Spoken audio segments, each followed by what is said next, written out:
All right, giddy up.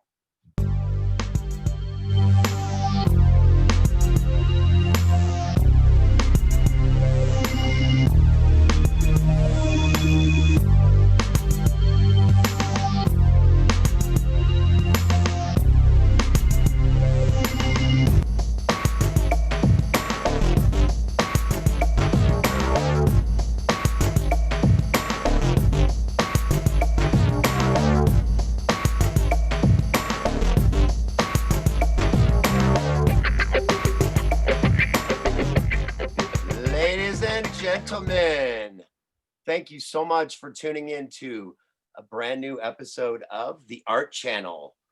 I am the co-host, Greno. To my left, Ginger Lou. How are you today, Ginger? I'm awesome. Fantastic. And we are super excited to have pretty much our very first guest on the show. It's Mr. Brock Smith. Brock, how are you doing today? Nice. Doing good. Thank you for having me on the show. Absolutely, man. We're really excited. So also, let's just start with Skeletons of Memory, because that's a moniker that you use for some of your art, or all, I guess, is kind of the umbrella. Where did that come from? I don't know. One day, most of the time, any of the stuff that I come from, or I come up with, comes from reading. And the Skeletons of Memory are just kind of like the framework for things that you've done before, you know. And then everybody has those like little things about themselves that are inside them. I don't know. I'm not trying to make it out to be anything more than it really is. It just sounded really cool because I'm like, oh yeah, that's kind of like the remnants of a memory that you'll always have, but yet it's not the complete memory, I guess. I don't know. And it sounded really cool for a band and nobody liked it, so I kept it. What medium do you work in? You give me something, I'll do it. I'm like kind of like John Lennon in that way. If you give me a tuba, I'll play a song on it. You know what I mean? If you give me something, I just go for it. If I have an idea, I just roll with it. I What's don't the most really. common medium? Like paint, graphic design? Well, right now, graphic design is kind of everything to me right now. But I mean, I started really with, I guess, more of a cut and paste style because I like the physicality of picking my pretty much everything that I have, you know, like I'll go through old, you know, magazines or anything. And I guess I kind of started doing that back in high school and just making my own collages. And all my notebooks would be decorated. I mean, still to this day, even like my drawing tablet or drawing pad, it just Yeah. I got pictures all over it, you know. Everything has got, I always try to customize it. I've always done that back in the day, and I still do it to this day. Like everything is like gotta be mine.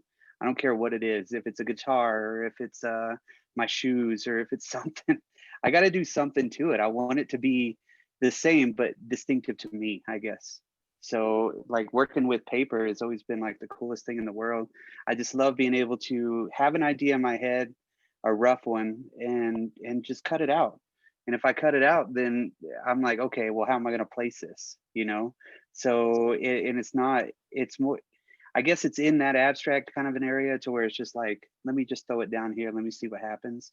But I usually have some form, either being like bilateral or just something. And I like repeating things too. You know, I like having that repeating theme, which is always really fun. As soon as I get done, I'm always like, oh, I like that. You mean theme or do you mean repeating images?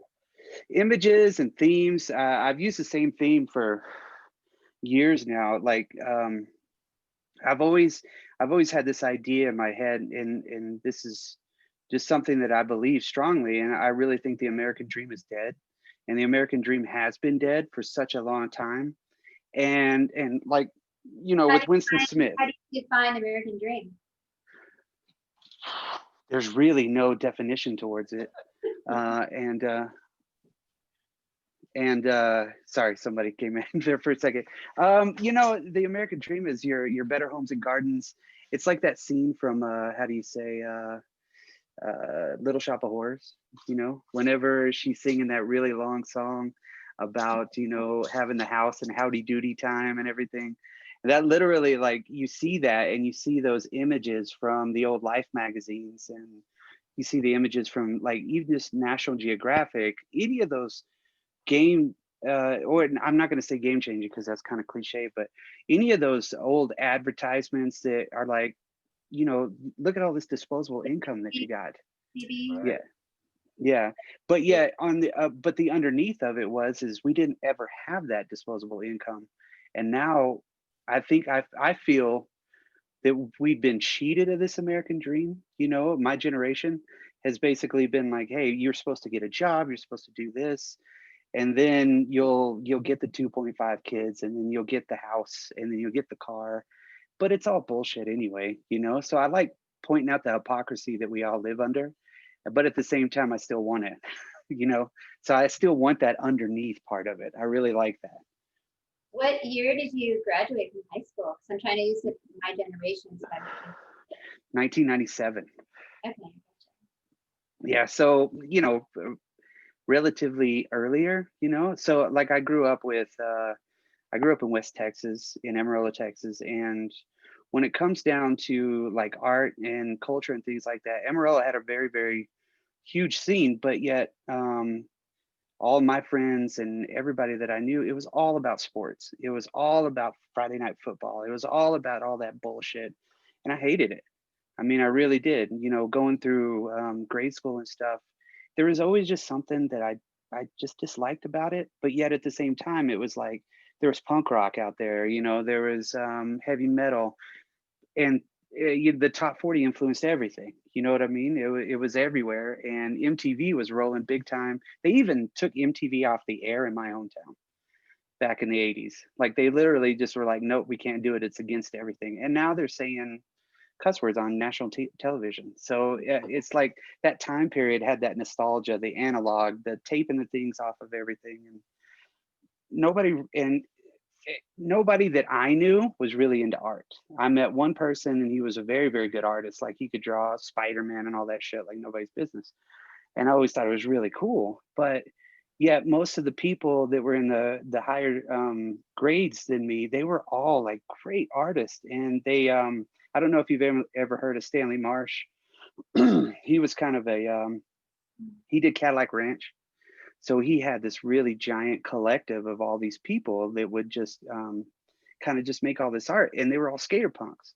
Well, I grew up with those people, but I never thought that I was ever cool enough to really hang out with them, because I was at least 3-4 years younger. But nobody ever really was like, oh yeah, that guy is into that stuff. But I always hung around them. I was always playing hacky sack, or I was always sitting by the highway or something with them.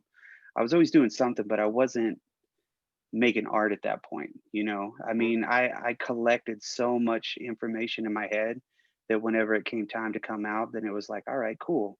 And then having somebody like Winston Smith be like a huge inspiration, Petty Bond, people like that. I look at their stuff too, and I'm like, man, you're walking by something, and that's what grabs me. I always had I had this alternative tentacles poster that I made. That was basically like a whole bunch of apes holding the logo, and they were like throwing it at other apes. And I was like, man, I wish I could do that. And then I just did it one day. And I was like, all right. Somebody said, well, that's actually pretty good. And I'm like, whatever, it was a leftover piece of, poster board or some shit. And I just kept going. I didn't stop. Where can we see your art online? So if maybe people are viewing, they can look at what you made as you're talking about it. Give us some. Oh, I have tons of stuff on my Facebook, but then also on the Drop Culture website, dropculture.com. That's pretty much a catch-all for everything. It's a website that I designed to kind of have a community aspect for it. And I mean, we got all kinds of stuff on Drop Culture. Yep. Like friends of the show. We got the Anonymous Collective stuff. We have links to the band camps. We have just all kinds of stuff on there. Dangerous It's actually Days. pretty cool. Yeah, Dangerous Days, the last band I was really in. Besides the Sunshine and the Milk or the Land of Milk and Honey too, Yes, sir. What do you play an instrument? Do you sing? What is your Oh role? yeah, no. I pretty much do everything on that part of it. That's just something with me too. Is like I've always thought that you almost want to know how to do everything before you can be involved in one piece of it. Mhm. That's just in my mind, you know. If I know how to play the bass and the guitar and the drums of a song, I know exactly when things are gonna change or when they're gonna move, and that's kind of my whole attitude with everything. So starting small with cut and paste, and then really getting into the digital part of it only in the last like 2 years. It's kind of opened everything up. So I still love playing music. That was always the dream. Was really literally being able to play music for a living, and that was never going to happen. There's a 1 in a million chance with that. You know, it's hard to really get there whenever you're in Podunk Amarillo. You know what I mean? No matter how hard you work, and I mean, playing all the shows. But what I really had a great time with even back then was making the flyers for the show. Like I wanted flyers to stick out. I wanted people to look at our flyers and to be like, "Oh shit, I got to go see those guys. Who is that?" And it never worked. What It was kind what's the theme of your music? Is your music theme match your art theme? I would say so, yeah. That's a question I don't think I've ever really been asked. Our music ended up being really like political in a non-political way, which is stupid to say, I guess. Indirectly? Yeah, indirectly. I mean, we were really kind of speaking out about a lot of stuff that have kind of come true in the last, I don't know, 6 8 months. You know, I mean, the title of the record, the one that we recorded was "It's Morning in America and We Are Violence." Now, America has a violent history, and you know, the whole Reagan "It's Morning in America" thing, you know, kind of struck me whenever I heard it because yeah, it was really kind of picking up steam in, 84, 85. Mhm. And that whole, go 80s Reagan whatever, you know what I mean, was kind of like that was on the forefront. Of course, I was like 6 years old, 7 years old, so I didn't see it. So these things now affected me. I can kind of see that part of it.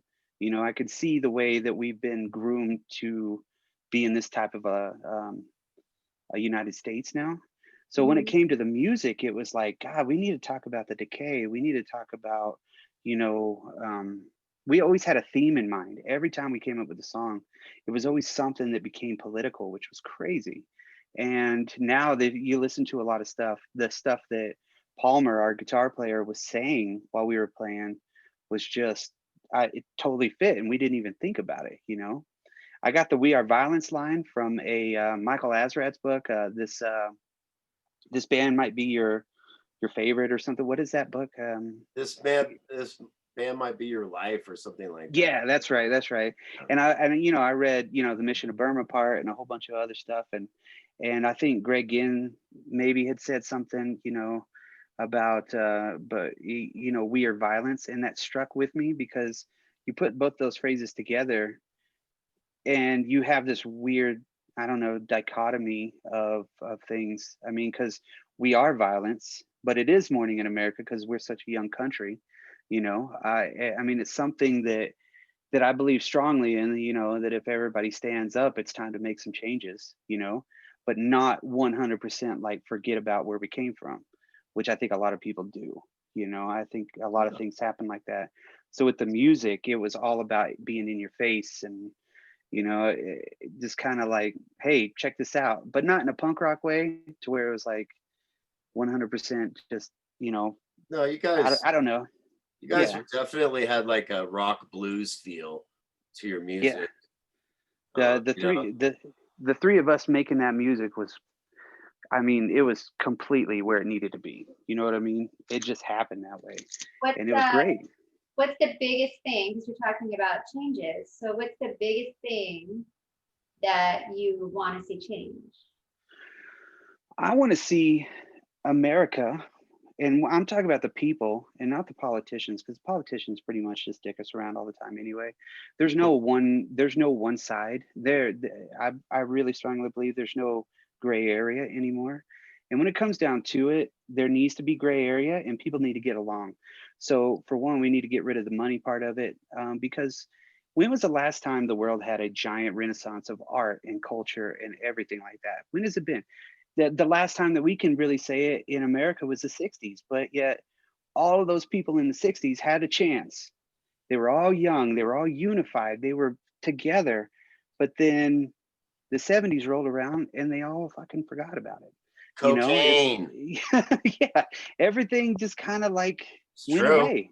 So all those people now that are in the generation to have made that change, they finally got the time, they finally got the place, they're up there right now and they're just making more money. You know, Do you it's think a that maybe with women becoming more independent and getting out of the household, maybe getting jobs, could have had something to do? no. I think Because you're that should saying have it's always Happy Days time. you know, I really, yeah, I mean, I see your point with the American dream part of it, to where it's kind of like it's one-sided, but I believe that, yeah, women should have always 100% had everything that a man had, 100%. I'm But just we've lived suggesting in, could be like accountable for the shift. uh, yeah, I could totally, I could agree with you. I think the shift needs to be put in front of everybody to say, hey, you know what? Now we're all independent and everybody can do anything that they want to. We have technology that could unite everybody, but yet all we're really doing is just fucking wasting our time. We're sleeping all the time. You know, everybody needs to stand up and change things for what they want. Even if you're changing a little bitty piece of your world and you're happy with your world, that's fucking great. You know, I mean, you're doing something, but then also, why can't we get together? You know, it's so divided now. There doesn't need to be a division with anything. There just doesn't. There's no reason to do that. We need to get together and everybody needs to create, and we need to have that other renaissance. We need to have that other rebirthing of the country. Being 250 years old, shit, we're young in comparison to everybody else, you know. We need to stand up and be like, you know what? If we're going to be leaders, let's just not say we're leaders. Let's get together and actually lead. You know, let's put the people that need to be in political power, that have our actually have our best interests. Um, you don't go to Washington to make a change. You go to Washington to cash in. That's a line from Jello Biafra back in the day. You know, I still pay attention to what he has to say because I think a lot of the stuff that he says, you know, being, because he's neither way on the political spectrum, but I mean, it's, you need to be that way, you know. I mean, you need to open up and listen to what people have to say, and don't let the media control you, and fucking make your own goddamn media, you know. Do it yourself. It's the DIY ethic that I Ah, appreciate the most. that It's do it. so Did you see the broccoli. documentary about social media that's out now? On Social Netflix? media, yeah, social media can have so many aspects of greatness to it, but we use it for commercials and we're commercializing ourselves and our thoughts. And the people that are on like Instagram and shit like that, they're just living a commercial. They're trying to get fucking free shit. You know what I mean? They're trying to fucking have all these people give them all this extra money for clicks and likes and shit like that. You can't watch a video without somebody saying, you know, hit the bell button so that way you can get notified and stuff. But you know, these people aren't really in it to make a change. They just want to cash in. Everybody's doing it, you know. I think everybody needs to do it like you guys are doing, right? You're doing it to do it, and you should enjoy doing it because you are, you know. Just be who it is, you know, love it. And if it spreads, that's going to be awesome. You know, especially with you guys. I mean, Glenn, I know 100% you think a lot on the same wavelength that I do as far as like getting it done. You just got to get it done. You can't You let gotta anybody do it. say, yeah, you You can't let gotta do it anybody together say, though. right, exactly. It's like you stand up and you say, okay, I'm ready to do something. Who's coming with me? And if most people are like, oh yeah, that's cool, uh, then you're like, I don't need you. I don't need that extra. You know, it's time to gain that momentum and make the changes that we want to see. You know, not just talk about it. Do you Which have I any hope. art with you right now that you can share? Yeah, I got tons of shit. Um, I'll just show What's you your a couple of favorite piece, first of all, that you've ever made? Shit. It's a very, very hard one because I don't like any of them, but at the same time, like I love them all. Like I have a painting in my living room, and I don't have it. I don't have a good picture of it, and it's something that I love to just stare at. And it's two colors. It's black and red. That's it. It's a black and red big painting. I love to work big when I paint, and it just turned out like where you, whenever you're painting something and you look at it and you stand back and you're like, what could I change? And then you see it and you're like, yeah, I'm not going to change anything about this. This is perfect right where it needs to be. And very seldomly do I reach a point like that. Is it the theme or what's actually in the visually there? Visually what it is. Yeah, 100%. Like I've been a fan of the, that's one thing that I did too, as soon as I started doing artwork and everything, is I started studying. Like I studied people, like I looked at whatever I could find on a particular artist, and I would study everything, that who they were, what they did, everything like that, just to get that history. And I've always done that with like movies and music anyway. But with artists, it was a whole new outlet for me. I have a lot of like idle time at work, but I can't get off of the floor for what I do. So I have an iPad in front of me and I can research. You know, I can look at something and be like, all right, cool, I'm gonna do this. Or what I just got done doing is I did that 1,000 crane thing where I folded 1,000 cranes. Like that was laser focus that I did at work. And it really did help me kind of get more inside my head again, because I was just sitting there, and every day there's cranes everywhere now. I have them in boxes, I have them everywhere. But when it comes to painting, I love to be part of paintings. And when I say I learned about it, and I know I'm kind of all over the place, I sat down and I would look at, like, say, Pollock, right?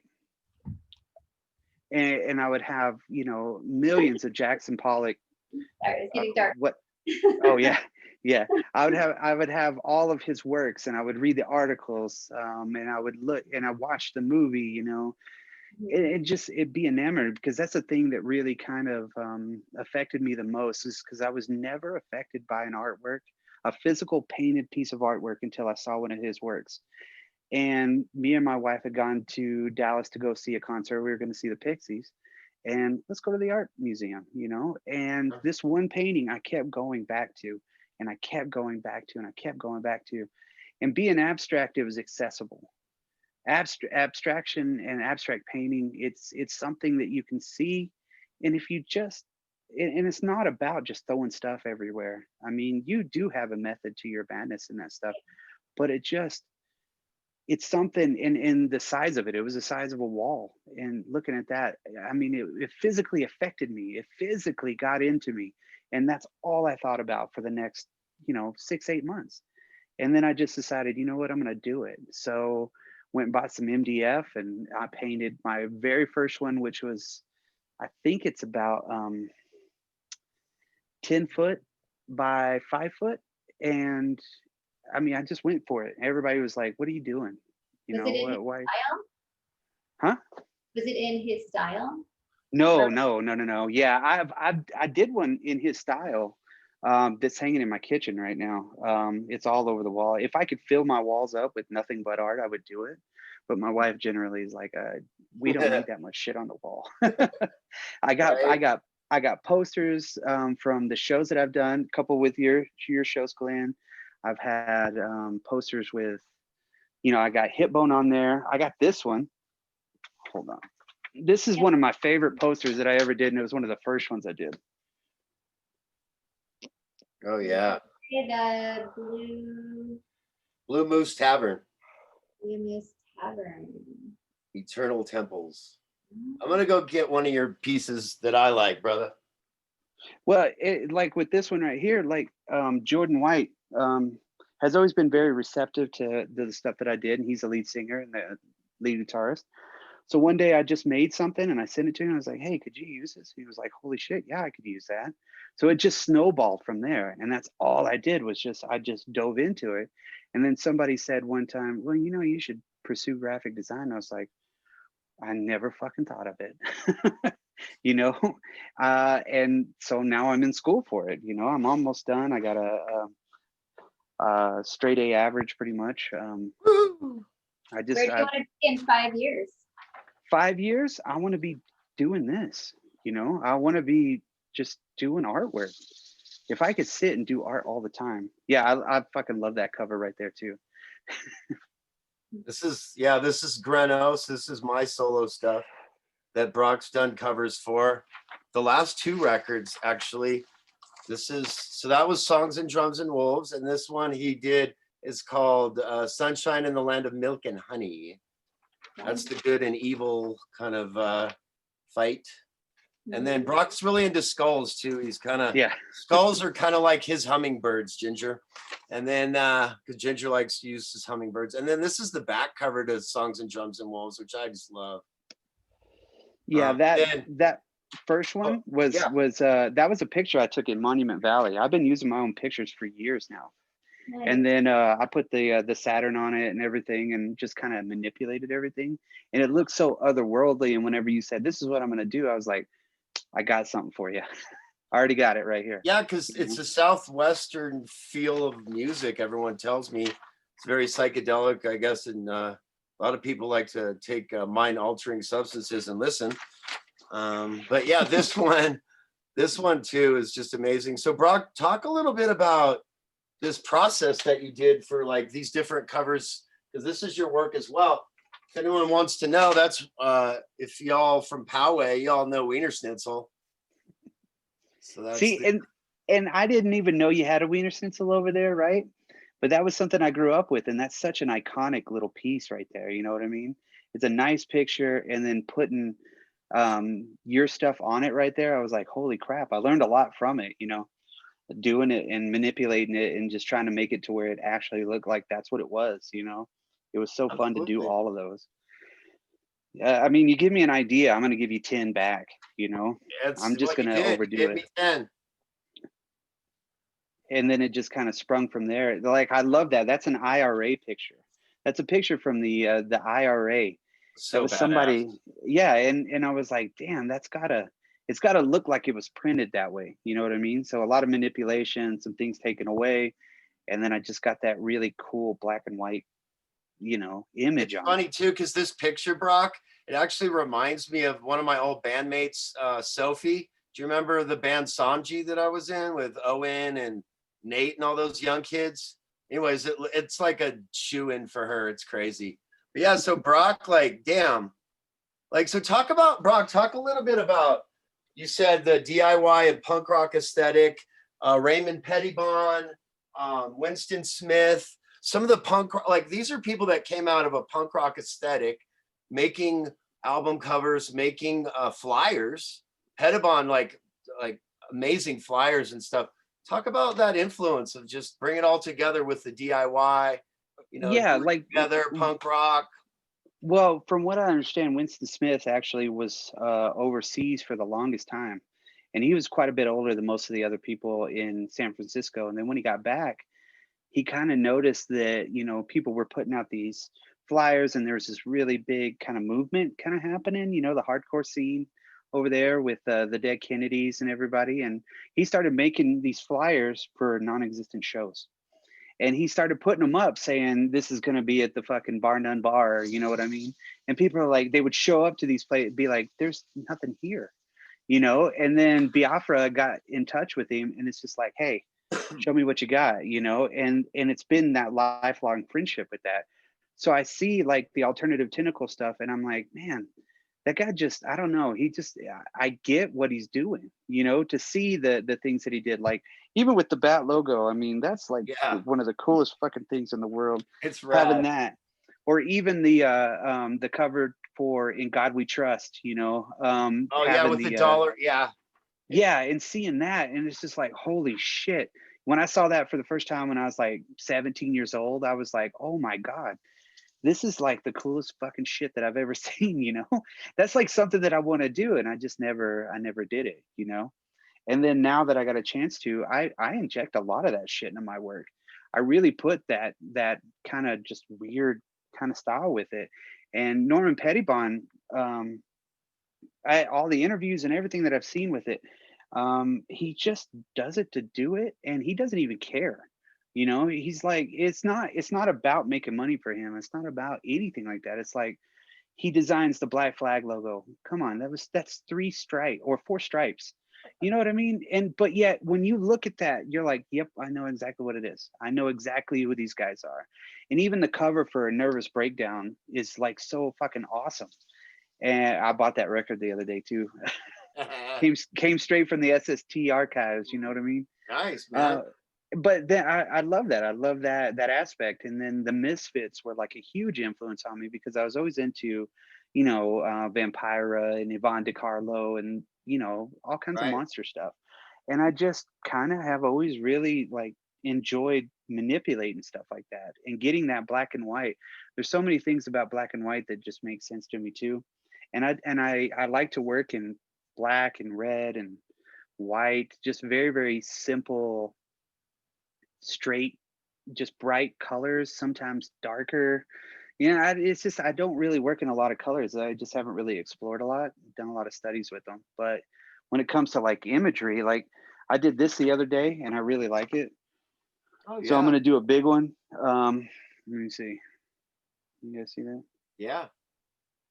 Cool. Yeah, with something like that, I want to do like a bigger one, and I really kind of want to make one of my wife and shit, and that's cool. But I knew that I was going to do something more because I did a poster for one of the bands that I was in before I moved, and everybody was like, "Man, that's fucking badass," and I'm like, "No, it's not. It's not really that cool." But here, let me see. I got a whole bunch of these. Are you familiar with the punk rock music scene in Japan at all? A little bit. I've been kind of looking at the surf rock stuff that they have. There's like the surf rock is huge over there, you They're very know? big to the punk rock, the Yeah, underground music scene there. they have a lot of cool stuff, and I like that you can find common ground with all kinds of stuff, and then all you got to do is just reach out. Most people are receptive to it. I Like just I watched have a documentary film about it, and it was very good. I got so much stuff. What's the name of the film, Jinja? Yeah, I'm trying to remember. I have the Got a poster name for drop. it too. Come I on, went. girl. I showed it in San Diego at the Kin Cinema. Oh, Ken's awesome. Yes. So I have a question for both of you because Yeah. I am not really much of a, I mean, I dabble in fine art a little bit, as you guys know, but that's not really my thing. But you guys know I have a passion for it and love for it. And that's why we do a show like the Art Channel. But I have a question for both of you guys being fine artists. And that is, you mentioned the aspect of money, Brock. And again, not saying let's say you're working on a project just for the pure pleasure of art. It's not an album cover or maybe a piece that you're going to commission, Ginger, or anything like that. What the process, do you guys, does that ever enter your mind as far as monetary, not value, but is there a pressure there? Is there an kind of an underlying, Like when you you're know what I'm creating getting at? art, is that what you mean? When you're actually Just when making? you're like for example, when I'm making music, I'm not like, oh, this is going to be $1 million seller. You just do it for the process. And I imagine with fine art and as much the abundance of work, you're both very prolific artists, which thank you for that. That's Thank you. inspiring to a lot of people and to me as well. And so I was just curious about the process of that and just, how does money enter? Is it when people come later and say, oh, this has value, I want this or whatever? I'm just kind of wondering, how that works with some of the fine art stuff that you're just creating again for yourself. It's not necessarily a piece you're going to show, a piece you're going to sell or anything like that, but the process behind that. Well, Uh, go go ahead. ahead. Go. No, you go for it. I'll find out the name of the movie, but um, as I'm making a piece, I don't think about money. Um, it's more about maybe just like something about something how I'm feeling that day, kind of something I'm processing. Sure. And as I flip through images, just thoughts and things that kind of jump out at me. And I can't say I directly am thinking money. Sure. Sometimes I'm thinking, oh, this person would like this, Yeah. or think of someone and make something kind of geared towards a person that I'm making it for, but not necessarily, Yeah. I'm going to get a lot of money for this. Maybe I should. Maybe I need to put that positive out there. Well, Maybe it's something, put it it's, out more like a gratitude. yeah, I brought it think- up because it's something that I admire about both of you guys, is that, you know, and your work does have tremendous value. I'm not going to underscore that for a second. I respect that immensely with both of you, is that the process means so much to you guys, and the doing it is what is, you know, nurturing and you know, kind of self-serving. And that's cool because, again, you guys both do great work. So Brock, did you want to, you've had a second to marinate on that, so cigarette in hand. You most of the time I don't think I ever really think about, will this make me some money, you know? I Sure. mean, with anything that I do, because I have no. Huh? I said I will from now on. Thank you. Yeah, right. Oh. That's what I'm telling you Yeah, guys. You yeah. need to start.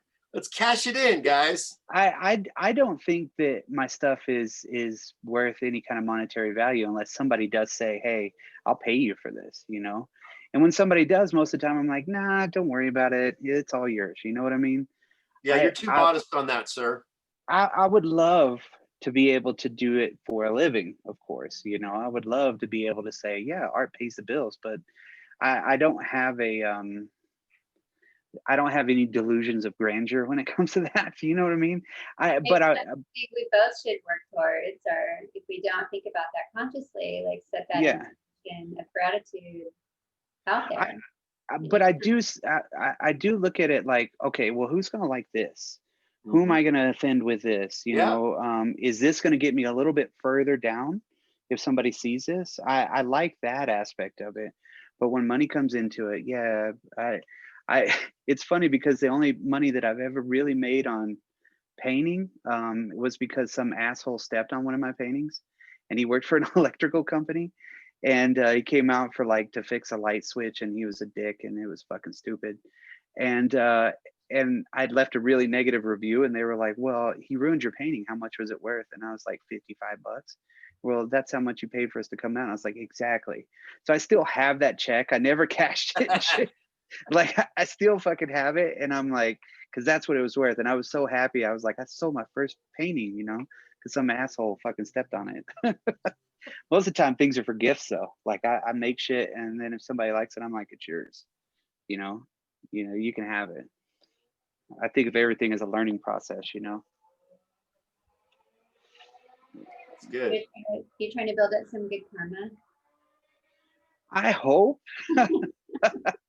Because I'm an asshole most of the time. I mean, most people don't like me, but No, he's lying. no, That's not true. And you guys, let's not take for granted that every day that we create, we're putting something positive into the world, into the universe. We take it for granted because that's the world that we live in, the world we see. 15 to 20% of the world is creating, and that's it. The other 80%, God bless them. So I mean, you know, let's not take for granted our gifts, and you guys are doing a lot for the universe, so keep it up. Let's just make some more money, okay? yeah. You know I'm kidding. You know I'm Yeah. joking. But I'm kidding, and I'm not. Money, then shouldn't be afraid of money. I mean, you Absolutely. Like I said, you guys, you can't take care of the people that you love. and you guys, Monetary value. There's value. There's undoubtedly value in what you guys do. So kudos, and just keep it up, man. That's why we do the art channel. So We got Mr. Go ahead. Can people purchase your work from the website that you mentioned earlier? And if not, If anybody wants to purchase anything, all they got to do is reach out to me. I'll go through some stuff here that I got pulled up, that I took some pictures of that I don't have anymore, and some stuff that I do. If you don't mind, I got some stuff to share with you guys. Please. they get We want. We like you. Okay. All right. Let me see here. You want to say your email address, or how would people get in touch with you? Yeah, it's you can always look for the skeletons of memory at gmail.com. Okay. If you just go to drop culture, if you search drop culture, you're gonna find me. Okay. Because everything is tied to that 100%. Yep. Like I'm always doing something with that. We got 2 podcasts a week, and we just both of us kind of sit there and it's like, man, wouldn't it be a dream if we could do this for a living? And get rid of this bullshit ass fucking work that we have to do and actually dig in, and love it, but oh yeah, let me go through some of this stuff. I got a ton of stuff. Okay. He's So you taking guys over. so you guys see this one. Like I saw this picture at a thrift store and I was like, damn, I can see them all eating KFC. So that's what I did. I just made the Last Supper KFC and I gave it to my little brother. Is that See, digital or is it like hand painted or what? it was like a really crappy like painting that they had at the thrift store that was done on cardboard. So I think it was like almost like a print type of a deal. It almost But looks like a then family member. yeah, almost. Yeah, Yeah. right. It looks so basic. And then I printed off like a shitload of little KFC meals and stuff and just put them all over the fucking table. And I love the way that it kind of came out. And it's a weird shape. It's like long and stuff. Mhm. But my brother saw it and was like, "Oh shit, I'm gonna do that. I'll take that from you." I was like, "All right." And then like I have a lot of stuff like oh, hold on. What did I do? Uh You unshared. There you go. There you go. Is that like full screen or is it Yes. okay? Yeah, it looks Yeah, awesome.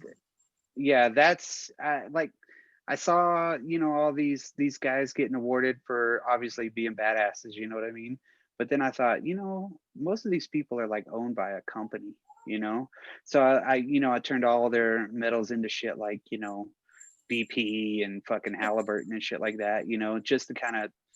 Just to show it and then have the American flag and nobody's ever seen these, you know what I mean?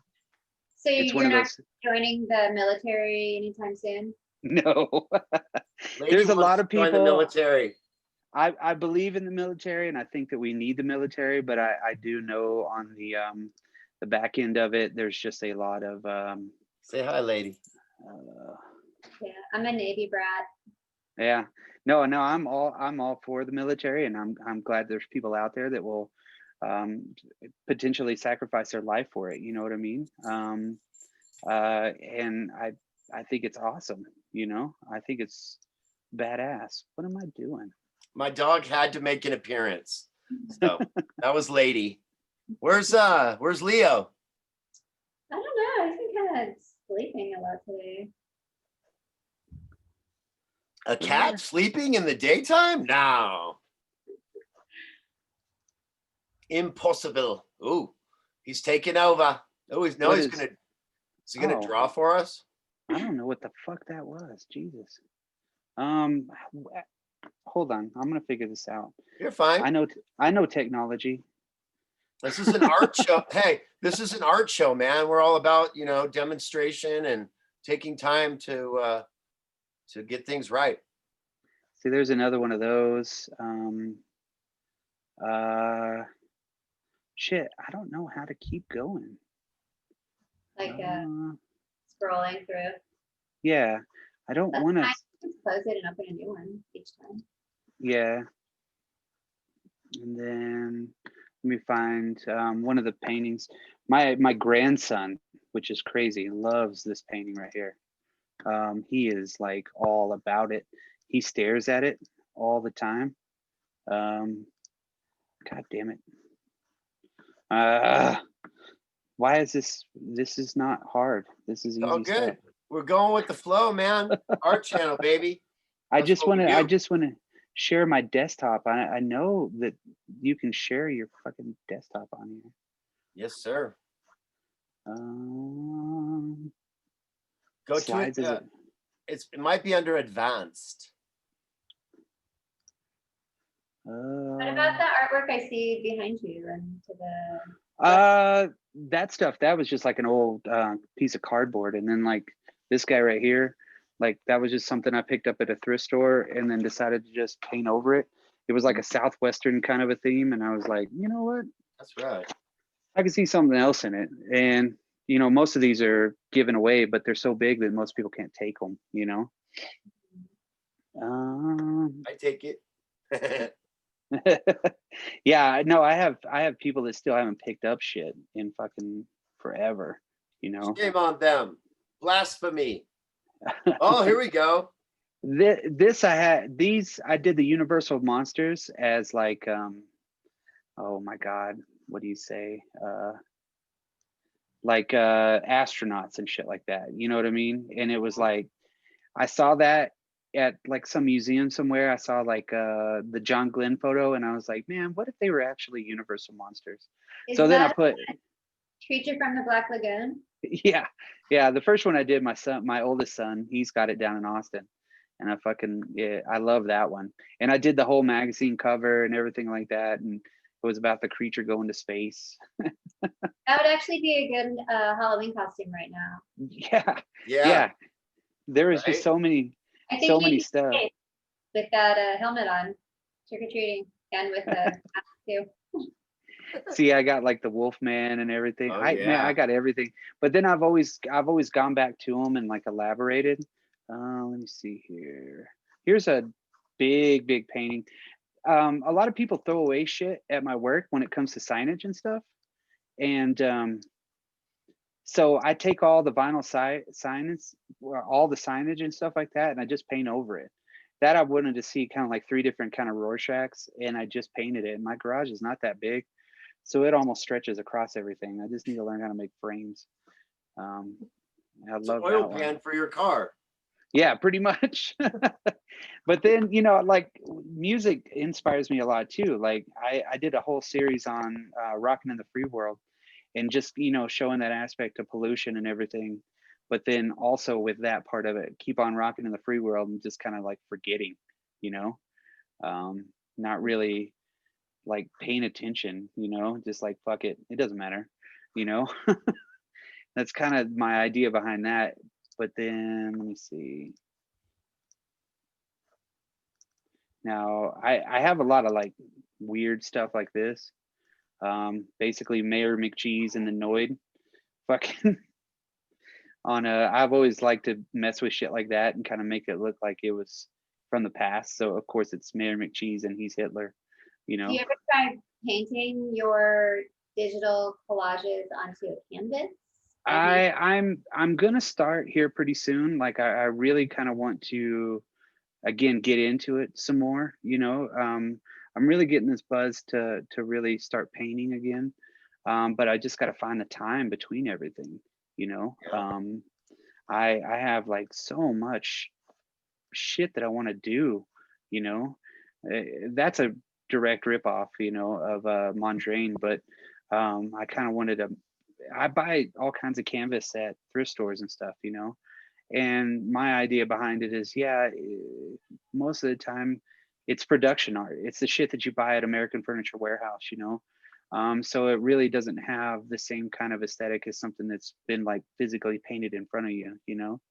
Yeah, yeah. See, that's awesome. Yeah, I love that kind of shit. Apples in Stereo. Do you know the band? Do you know that band? I don't think so. I don't They're think actually so. they're actually from Denver. Yeah, that just seeing that art just reminded me of that cover. Oh, groovy. This one, Look at that. this one is that was the first one that I ever did. And I saw the what was it? The headquarters of Mussolini, and it had these weird symbols on it and Mussolini's face kind of in like a 3D type of a deal. And I saw that and I was like, damn, I'm gonna do the Statue of Liberty like that. So that's the really big one that I did. And I just took like, you know, simple things and just kind of turned Lady Liberty into a fucking I don't know, like a monetary unit or some shit, you know, because America's all about money. And you could tell all the mistakes that I made in it. And when I look back at it, I'm like, damn, I could have done a lot better with that, you know? So that might be something I'd go back with, you know? But I'm a big fan of that, the 50s abstract expressionism and stuff like that. So I really like Franz Klein. So one day it was snowing and I was just like, I'm just gonna see what happens. And that's another one of those vinyl pieces. And I would almost have to say this is like my second favorite one because it's Oh, so simple. And I just love the white and the black contrast. I just love that yes. stuff. Um, Too. man, I got fucking shitloads of stuff. I have some I love to take pictures too. that I need to paint too in my garage. They're huge.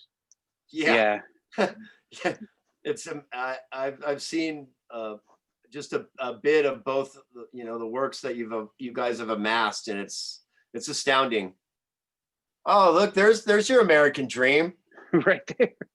And then it says science underneath it, like it really means anything. But then I like the idea of having a veil over the founding fathers' eyes for some weird reason, it's like they're ashamed of what we've become, you know. I would like to think that, But then I've also been getting into this fucking new style that I have on Illustrator, and it's been like fucking opening new doors for me all the time. I mean, Wow. like literally, it's like, God damn, where did this come from? And of course, you can see the skull faded in the background and stuff, but I've just found this new technique, and it's basically that's a square, and I've manipulated it enough to where I just copied it, reflected it, and made this whole new kind of a deal. It's just something I love working in. And then like this one, this is the first one that I did kind of like that, and I was like, holy crap, what is that? I don't think I guess I've not looked hard enough because I don't think anything is like completely originally brand new or anything. And whenever I did this, I was like, damn, I haven't seen anything like that, and I know there is stuff out there for it, but just to do it. And that's what I want too. 100% is I want, like with Anonymous Collective, right? You look at you look at the punk rock, you look at all that stuff like that. You have these iconic images because you have one or two artists that are really kind of like digging into it. And that's what I want to do with Anonymous Collective. I want people to know whenever they're looking at something from Anonymous Collective, they expect that, I mean, I Yeah. want them to expect great music, and then also something that ties everything together. It's Yeah. almost like the way Saul Bass used to kind of look at things whenever he would make all the print campaign for things like Vertigo, and then do the opening titles, and so simple, but yet everything about it is right there. And it's like, oh my God, that one for a fact, Yeah. that's Saul Bass. And he pretty much connected us with consumerism in this weird fucking crazy way. Yeah, always an inspiration on that too. Man with the Golden Arm, badass. I love old comic books. I really kind of got into the old love comic books because of Hank Williams. That's where he got all of his lyrics from, was old comics. Interesting. Like, yeah, it's weird. Like there's a PBS special, and one of his guys talks about, he's like, why do you have all these fucking love comics? He's like, where do you think I get my songs from? You're like, no fucking way, man. I mean, inspiration comes from anything, I think. Plus, True. I mean, I love like Suicide, right? And I Mhm. wanted to do something with Suicide because I think people need to fucking know who fucking Suicide is, People Yes. need to see that shit. They Or need like it in their face. band. Yo, yeah, they're like Yeah. one of the fucking greatest bands of all time. Two guys. What And they genre? Oh, it's proto punk. yeah, it's not, it's unclassifiable. And it always will be. And the first time I heard it, I was like, these guys are fucking, they tapped into something that I would never even dream of tapping into, Is it more electronic based or? Yeah, big Yeah, time, big time. but electronic based like in the early 70s. So like no one Late else 60s, yeah. yeah, no one else was doing anything like this except for maybe like, I mean, instrumentation wise, like Silver Apples, people like that, but just extremely unique and rare and singular. But see, I love that kind of stuff. I love art like that. I love things that is iconic, but yet only it's like a true musician will really I can't say true musician, but I would say more musicians really love Suicide, because they get it. It's like Devo. You either get Devo or you don't get Yeah, Devo. a lot. It's Brock, you know this too with music. A lot of musicians are into bands that just quite frankly people have never even heard of. And we talked about it on an earlier show about how to us some of these bands should be huge. Like we were talking about Imperial Teen. Oh Um, man, like Imperial Teen has they have a pop sensibility, but yet they have a fucking a killer fucking sound. They yeah, have every single thing that you would ever want in any kind of fucking music, and it fucking sounds great. Everything is on point. And I just fucking love it. Red Cross is another example. So many people are like that band should be massively huge. And I know, like Ginger's actually hung out with Red Cross back in the day. So she knows That's what's up. that's fucking cool. Nice. Uh, I do all kinds of I try to re-envision like older movie posters too, and try to do things. And I Nice. did the Romero trilogy because I mean that's what I grew up with, and I just try to make it simple, and that came out really fucking good. And so I made the other two. But I also love taking pictures. Like I love fucking taking pictures. I love being around stuff. Like this was at the what is that round place that's here in the Springs, the old venue that they do all the tribute shows at, Oh, like the John Denver tribute and shit like that. Stargazers. Yes, that's the ceiling at Stargazers. Oh, rad. And I was like, holy shit, that looks fucking great because I love architecture too. I mean, I love looking at things. A lot of my school projects, like this is a school project that I made for. They were like, well, make a print campaign for something, and I was like, well, shit, fucking, I'll play guitar. And I want my guitar on there. So it was like Dan Auerbach, with fucking Diodario strings, which he uses like something else. Everybody's like, "Is that you?" And I'm like, "Dude, I'm fucking fat. I'm not. I'm not that skinny. Shit, that'd be So fucking you awesome. say, you enjoy exploring conflict? Big time. Yeah, big time. Yeah. I think really kind of I guess juxtaposing, if that's the right word, good and evil. Fucking white and black. Like Things how like you had that. in the beginning where it had the angel and the devil, and then it had Yeah, yeah. I mean, and Yeah, when like Glenn this. when he told me about that, he was like, well, I'm thinking Sunshine and Land of Milk. Of course, first thing come to my mind is like fucking something with milk and honey in it, right? But then I saw that those images of those old kind of like angels and the demons, and I was like, damn, maybe I could do that. And it's kind of like the duality and the conflict in your own mind on something like that. You know what I mean? And then having that be in the forefront of it and mix it into somebody's own head kind of really made that was it like kind a of come Renaissance through. thing. It fits the music too. Crazy.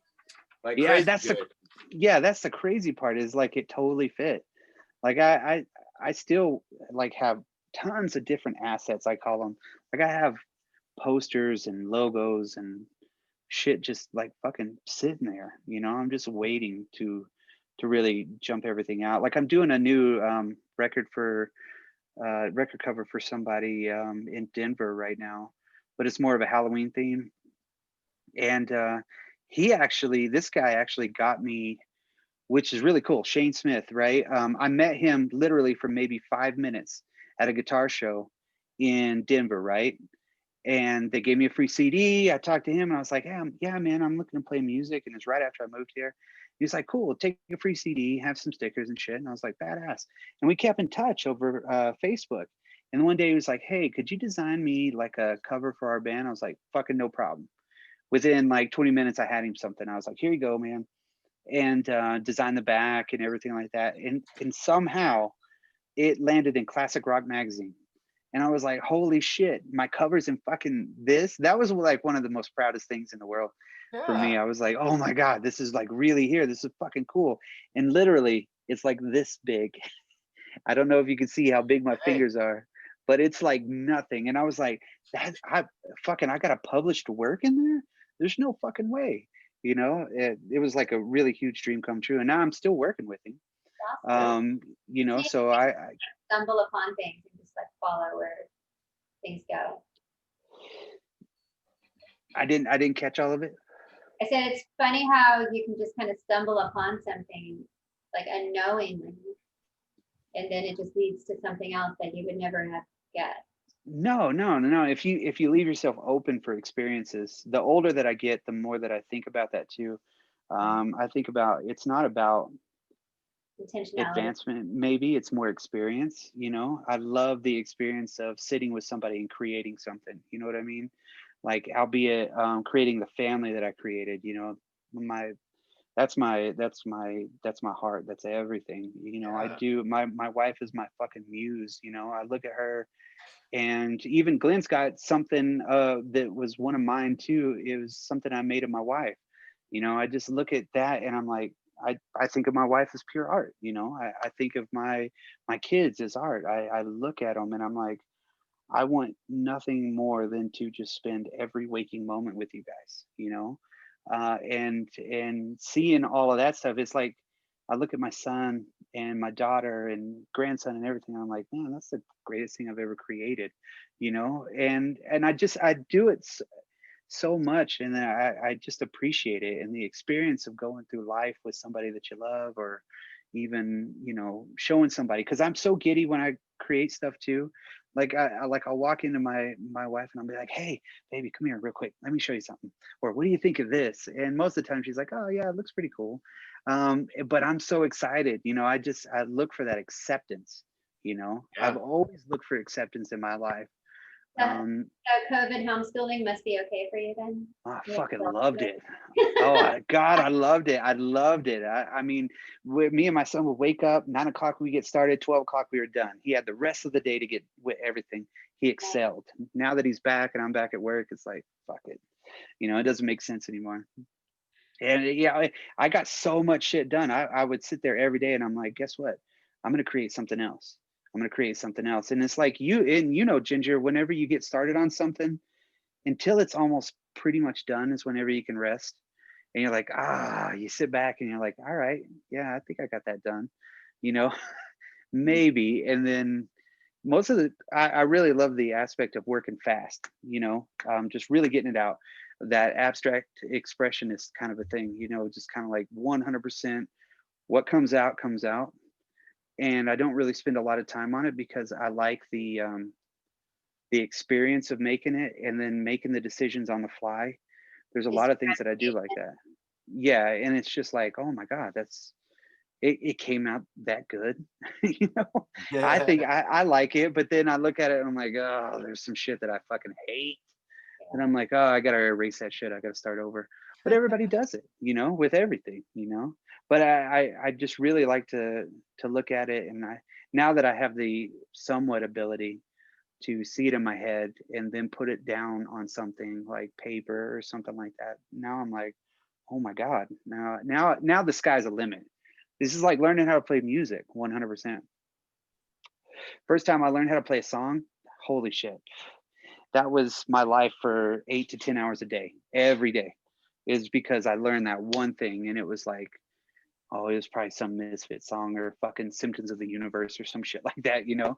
It was like, let's play some Sepultura. Yeah. You know, just loving every second of it, you know. Spending my time doing it. And podcasting is the same way. Podcasting is very much like being in a band. When you have a dynamic and you're putting it there, I equate every single thing that I do to being in a band. I really do, because it's you have natural leaders in most of the stuff. You have the collaboration that you're working with people. If more people in the corporate world were part of a band, I think it would be a little bit different. You know, they would see that aspect and they would love that aspect. You know what I mean? They'd be like, oh, all right, it's all about collaboration. It's not about the end product, you know, it's about how we get there, you know. That's the funnest part. Because being on stage, you know, being on stage is like exhilarating. I hate being around a lot of people.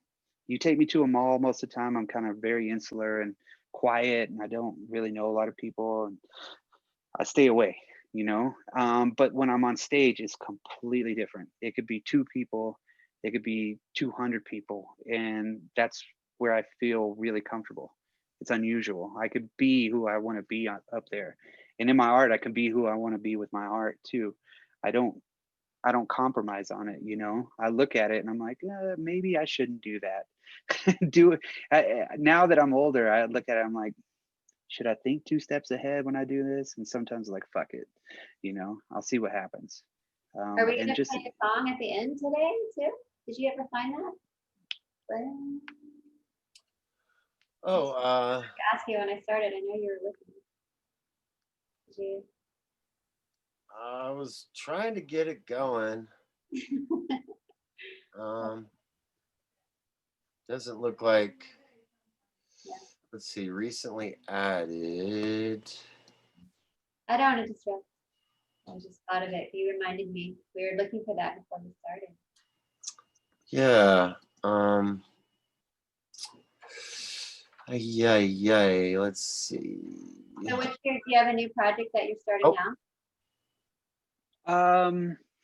Mainly school stuff, except for that project with Shane, which I'm kind of holding on to. I'm supposed to give him a little bit of kind of a taste tonight. Exciting.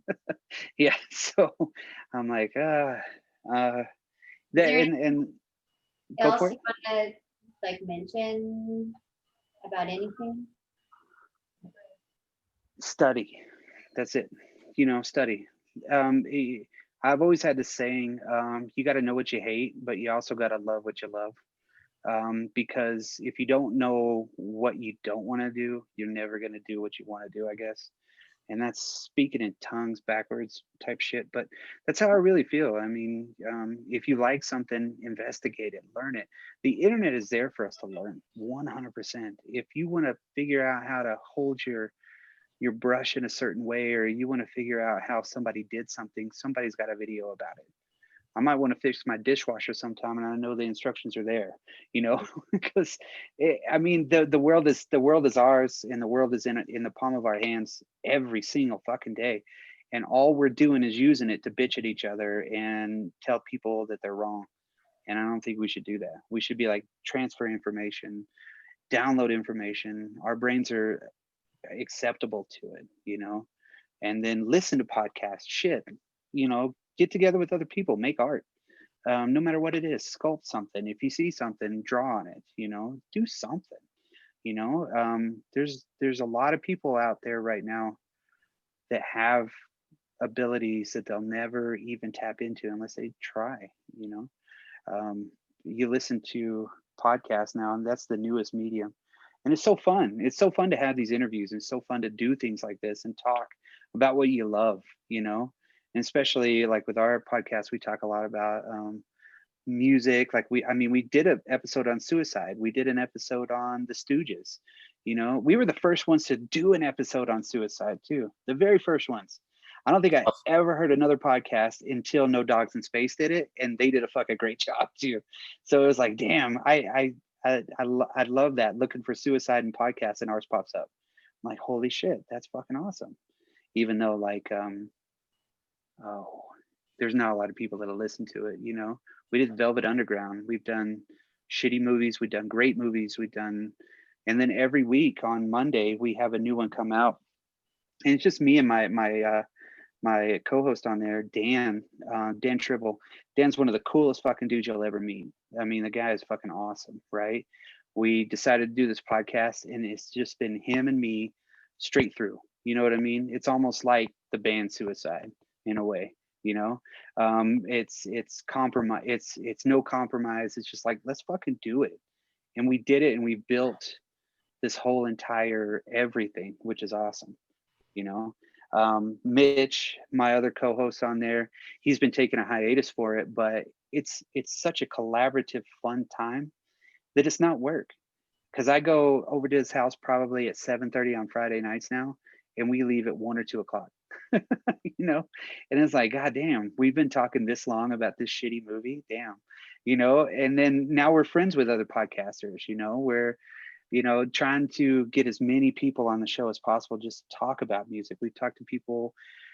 We talked to some dude about Canon Films the other day. I just fucking love it. You know, I love sitting there and doing the artwork for the podcast too. That's another way that you can see some of my artwork, because I do all of this stuff for the podcast. So what's the name of the podcast and how can people find that? Yeah, the podcast is the Drop Culture Podcast. So on Mondays we have the quick cast, and on Thursdays we have our just regular podcast, I guess, the Drop Culture one. And Colorado? Is this based on oh yeah, everything? we record in Manitou Springs, and we used to record at the practice space. We recorded all over the place, but yeah, we're trying to really kind of hashtag Manitou Springs on our podcast so people know that it's more there. We've done one live show now. God, all kinds of stuff. Dangerous Days does the soundtrack. Tie it all in, baby. Tie it all in. Yeah, and I'm always shouting out everybody, and every Monday we have a mixtape. Or I encourage anybody that ever listens to it to send in a mixtape, send in anything. And if you want to be on the show, I'll give you the telephone number. We can record you.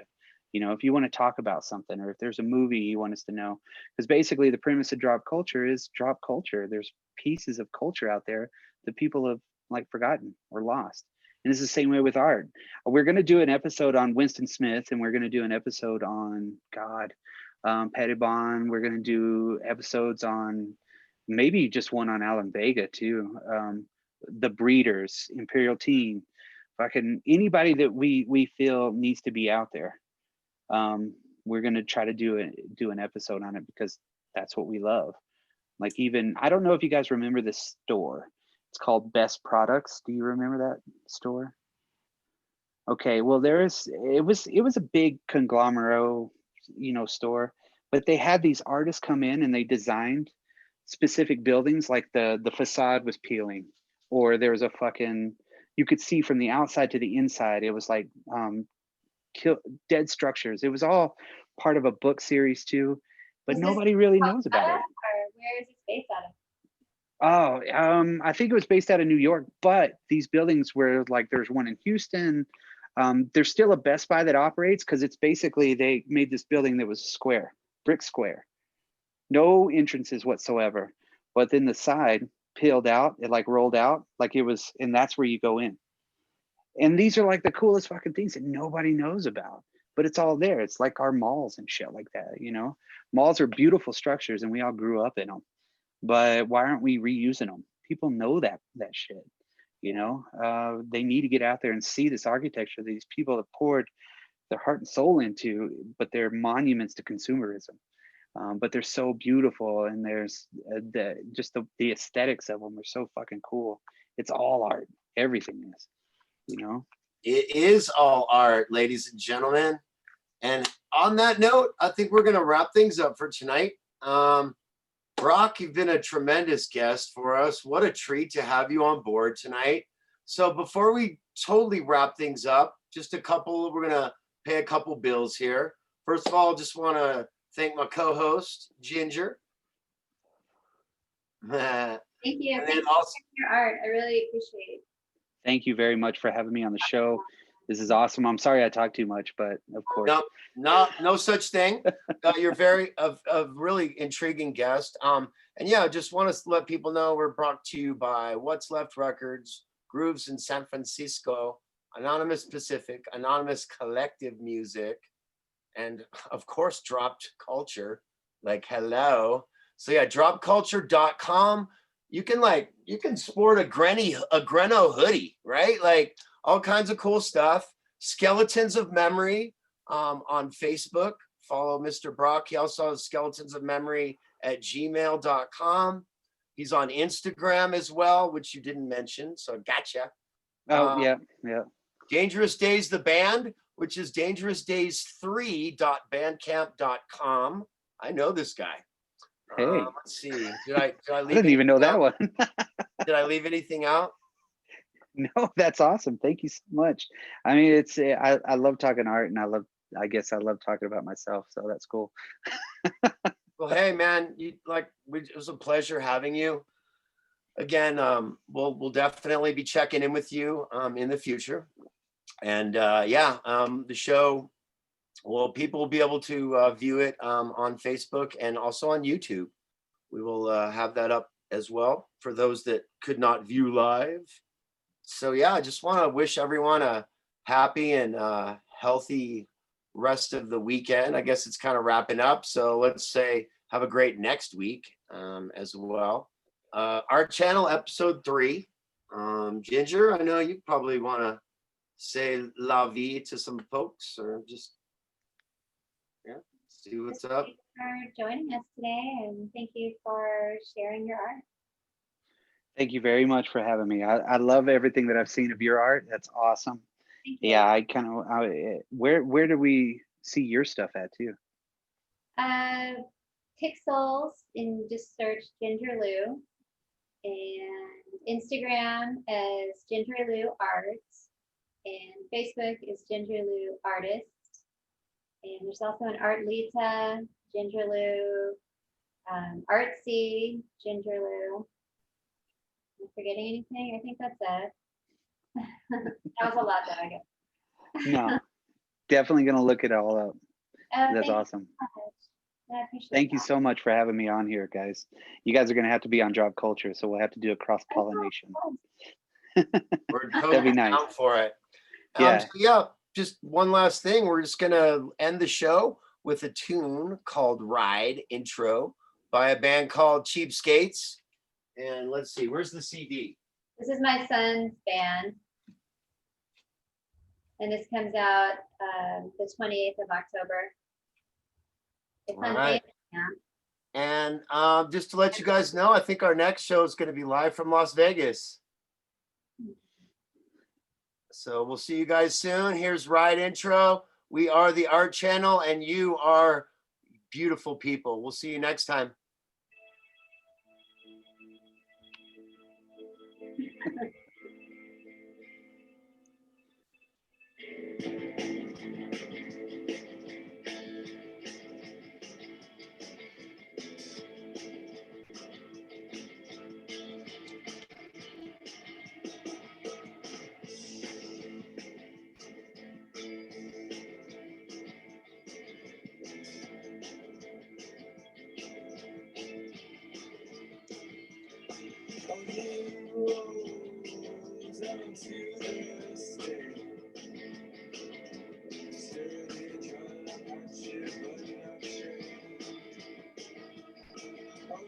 Swear